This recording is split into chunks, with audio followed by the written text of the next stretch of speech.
जब कानून का रखवाला कानून का ही भक्षण करने लगे तो सोचो इसका बुरा प्रभाव समाज पर किस हद तक पड़ सकता है। दोस्तों, एक लड़की रहती है जिसका बचपन से ही सपना रहता है कि पढ़ लिख कर अपने माँ बाप, घर परिवार और गांव समाज की नाम रोशन करे और एक अच्छे लेवल का सरकारी पुलिस ऑफिसर बने। फाइनली वो अपना गोल हासिल कर लेती है, लेकिन उसी दौरान थाने में ही एक दरोगा से उसे प्यार हो जाता है और प्यार इस हद तक गुजर जाता है कि उसके साथ हर चीज़ हो जाता है। दोस्तों, एक दिन उसे पता चलता है कि उस दरोगा का शादी हो रही है। जैसे ही इसके पता चलता है कि उस दरोगा का शादी हो रही है, वो अपने ही थाने के बड़े ऑफिसर के पास पहुंचता है और कुछ प्रूफ के साथ वहां से सबको राजी कर उसके बारात में पहुंचते हैं। और वहां पे उपस्थित जब शादी का सारा सिलसिला चल रहा होता है, जैसे ही जयमाला का टाइम आता है उसी समय जाकर हंगामा करने लगती है और उस आखिरकार जो पुरुष दरोगा है उसे गिरफ्तार कर जेल की सलाखों में भिजवा देती है। दोस्तों, पूरी कहानी सुनने के लिए वीडियो को अच्छे से देखिए। दोस्तों, यह कहानी उत्तर प्रदेश का एक फर्रुखाबाद जिला रहता है, वहाँ से सामने आया है। एक लड़की जिसकी नाम प्रीति रहता है, जो काफ़ी होनहार और स्पोर्ट में टैलेंटेड लड़की रहती है। दिन बीतता जाता है और बड़ी हो जाती है और स्कूल से वो कॉलेज में चली जाती है। चूँकि लड़की काफ़ी होनहार रहती है, इस कारण उसके माँ बाप, घर परिवार सारे बहुत प्यार से आदर सत्कार करते हैं और उसकी हर ख्वाहिशों को पूरा करती है। और फाइनली वो बाप मतारी का, माँ बाप का नाम रोशन करती है और कुल मिला के गवर्नमेंट पुलिस ऑफिसर कांस्टेबल के पद पे तैनात हो जाती है। और अपने जिस दिन वो अपने थाने में जाती है, वहाँ पे पहले से एक दरोगा रहता है जिसका नाम दीपक रहता है। और दीपक इस लड़की को देखकर ही उसके मन में उसे पाने की लालसा पा जाती है।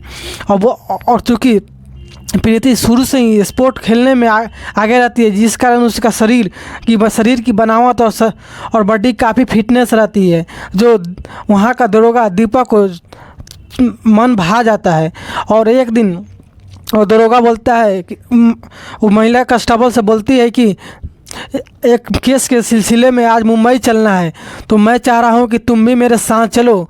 तो चूँकि सीनियर होता है, इसलिए वो प्रीति अपने सीनियर की रिस्पेक्ट के लिए वो उस पुरुष जो दीपक दरोगा है उसके साथ मुंबई के लिए रवाना हो जाती है।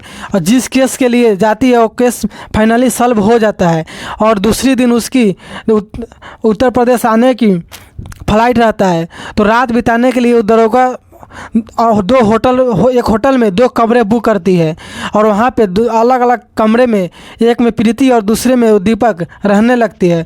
जब रात बीतता है तो अचानक जो दरोगा है वो प्रीति के कमरे में चले जाते हैं और बोलते हैं कि प्रीति, मैं तुमसे कुछ बातें करना चाहता था। मेरी नींद नहीं आ रही थी तो सोचे कि चलो कुछ बातें कर ले, मन हल्का हो जाएगा, उसके बाद फिर जाकर सो जाऊंगा। और दरोगा साहब अपने मन की बात बतला देती है कि मैं तुम्हें बहुत पसंद करता हूँ, तुम इतराज़ ना हो तो आगे चल के हम दोनों शादी कर लेंगे, क्योंकि हम लोग दोनों सेटल है। तुम भी सरकारी जॉब में हो, मैं भी सरकारी जॉब में हूँ, इस कारण घर वाले कोई माना करेंगे नहीं। तो प्रीति भी सोचती है चलो ये अच्छी बात है। फिर वो दोनों एक ही कमरे में सो जाते हैं। रात बीतते ही दोनों के बीच शारीरिक संबंध बन जाता है और सुबह होते ही प्रीति को वो बोलता है कुछ रात में जो भी कुछ हुआ उसे माफ़ कर दो, लेकिन मैं तुमसे वादा करता हूँ कि आगे चल के तुम ही मेरी धर्मपत्नी बनने वाली हो। फिर यहाँ से दोनों के बीच में लव अफेयर चालू होता है।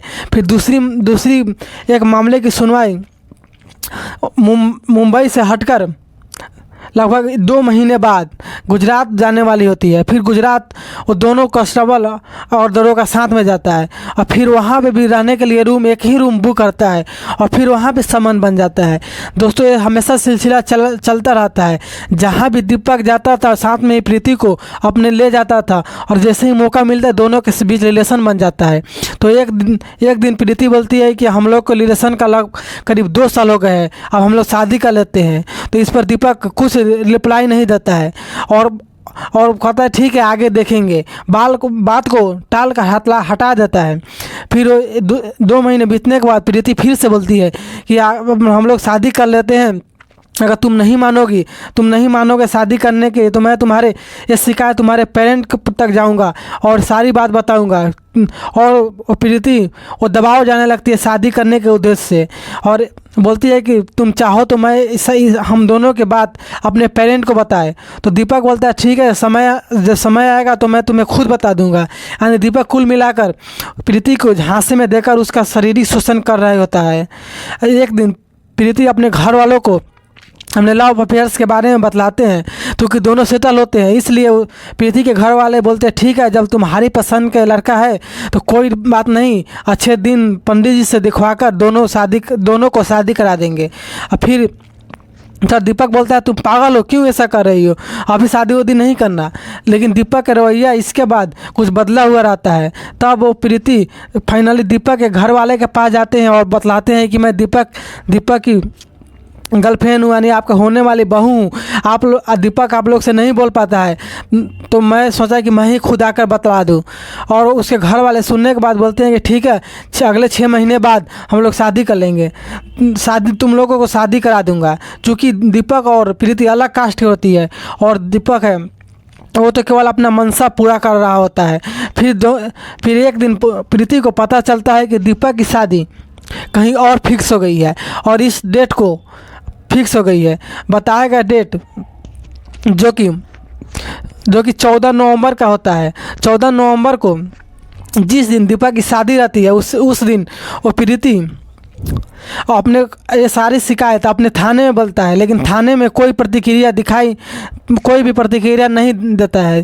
फिर वहाँ से आगे ऑफिसर एसपी के पास से मामला पहुँचता है, और प्रीति वहाँ सारी बात बतलाते हैं कि मेरे साथ ये हुआ, ऐसा हुआ, हम लोग इतने साल से अफेयर्स है, और जहाँ शादी का झांसा देकर मेरे साथ ऐसा किया, और देखो वह शादी कर रहा है। फिर वहाँ एसपी जो काफ़ी ईमानदार और अपने कर्तव्य को पालन करने वाले धार्मिक व्यक्ति होते हैं, उन्होंने आदेश देते हैं कि चलो आज है शादी, 14 नवंबर आज ही के दिन है, तो चलो अभी शादी रोका जाए और उसे जेल की सलाखों में भेजा जाए, क्योंकि ये गलत किया है ना एक लड़की के साथ।